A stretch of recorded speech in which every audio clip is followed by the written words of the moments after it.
Kembali melanjutkan dialog kami, tadi kita sudah mendengarkan bagaimana penjelasan dari Pak Yasin. Saya mau ke Pak Ade bahwa berdasarkan surat-surat yang dikeluarkan atau diterbitkan oleh Menteri saat itu, artinya seharusnya siapa yang dibidik oleh KPK sudah terpampang jelas, Pak Ade. Iya, kalau kita melihat dari hasil pansus sesungguhnya sudah mengarah, itu pun kan ke tanggung jawab kewenangan ini kan ada di pemerintah, Kementerian Agama, dalam hal ini adalah tentunya adalah pengambil kebijakan ini kan Pak Menteri. Nah ini kan sudah dari awal sudah diminta pertanggungjawaban dalam tanda kutip adalah untuk menjelaskan seperti apa mekanismenya dan sampai termasuk misalnya kenapa alasannya harus dibagi 50% kok keluar dari koridor hukum yaitu Undang-Undang Nomor 8 2019. Ini kan jelas pasal 64 hanya 8% haknya PIHK khusus. Ini kan harus dijelaskan secara detail. Mungkin Pak Menteri punya alasan gitu. Apa alasannya yang rasional sehingga publik tidak terus bertanya-tanya. Seolah-olah kan ada perampasan hak, ada perampasan penjoliman dalam bahasa saya adalah terhadap hak jamaah reguler yang ngantri cukup panjang. Nah ini kan perlu dijelaskan sehingga mereka tidak bertanya ke sana kemari mencari penjelasan kenapa kami yang sudah mengantri cukup panjang puluhan tahun kok tidak diberikan peluang kesempatan. Ini kok hanya yang punya uang saja yang diberikan peluang ini, kan PIHK identik dengan orang yang memiliki keuangan yang cukup. Sedangkan yang Zolim itu, Pak, tidak diberikan kesempatan. Kenapa? Iya, karena kan ini yang menunggu kan tidak hanya dalam kurun waktu 1-2 tahun, ini bahkan hingga puluhan tahun menunggu. Bahkan ada yang berangkat dalam kondisi yang mungkin sudah tidak sehat lagi. Ini kan tentunya apa ya, kalau kita bisa sampaikan, zolim gitu ya, kasus korupsi di ibadah haji. Karena jumlahnya tidak sedikit Pak Yasin ya.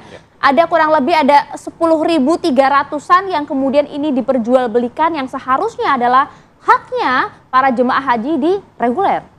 Ya. Jadi setelah ketemu angka ya, yang seharusnya hanya 19.250 itu, bila total kuotanya adalah 241.000, ketemunya hanya 19.290. Tapi fakta yang berangkat ini pasti sudah dikejar KPK, dan saya yakin KPK akan profesional terhadap hal ini. Jadi kelebihannya yang dijual ke haji khusus itu adalah 10.731. Bila itu dikalikan 200 juta itu paling murah ya.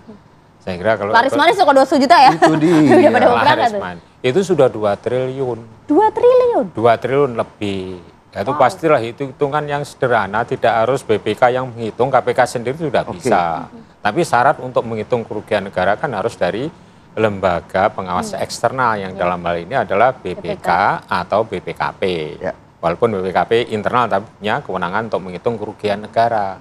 Ini sudah jelas, dan apabila ini sudah naik ke tahapan penyidikan, saya kira tinggal menunggu waktu saja, tapi tidak cukup itu walau menurut saya.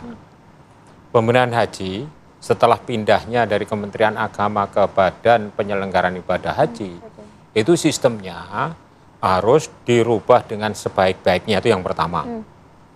Terus kemudian dalam rekrutmen, jangan asal rekrut saja orang-orang lama yang sudah sering melakukan suatu penyimpangan di dalam penyelenggaraan ibadah haji. Kalau ditempatkan di BPH, nanti akan runyam. Anda juga paham betul bagaimana kemudian Kementerian Agama. Ini lahan ini tidak hanya di eksekutif loh ya, haji ini.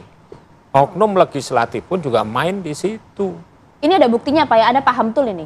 Saya pernah mengawasi dan pernah itu menugaskan, yaitu tim kami yang dari Ijen itu, untuk menelisik siapa tuh gratifikasi yang berasal dari pemilik pemondokan atau hotel ya, dan pemilik catering yang mengalir ke oknum tertentu itu udah ada.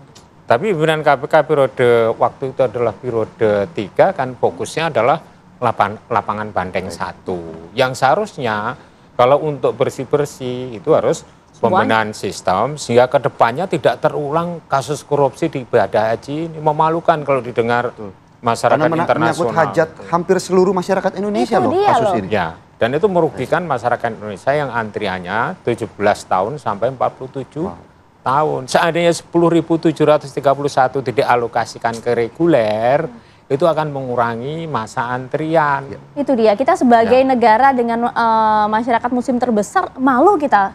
Ini harus terulang, tidak hanya sekali 2 kali. Ini kan ibadah haji itu ibaratnya salah satu yang kemudian diinginkan oleh sakral. Melaksanakan rukun haji itu semua muslim pasti ingin gitu. Kenapa kemudian ada kasus korupsi di sana? Kita inginnya KPK menindak tegas, Pak Yasin. Kita berharap kalau tadi Pak Yasin sudah menjelaskan bahwa ini bubur udah pinggir-pinggirnya nih disendok.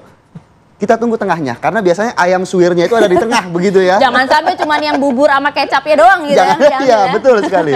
Siap. Harapan kita seperti itu.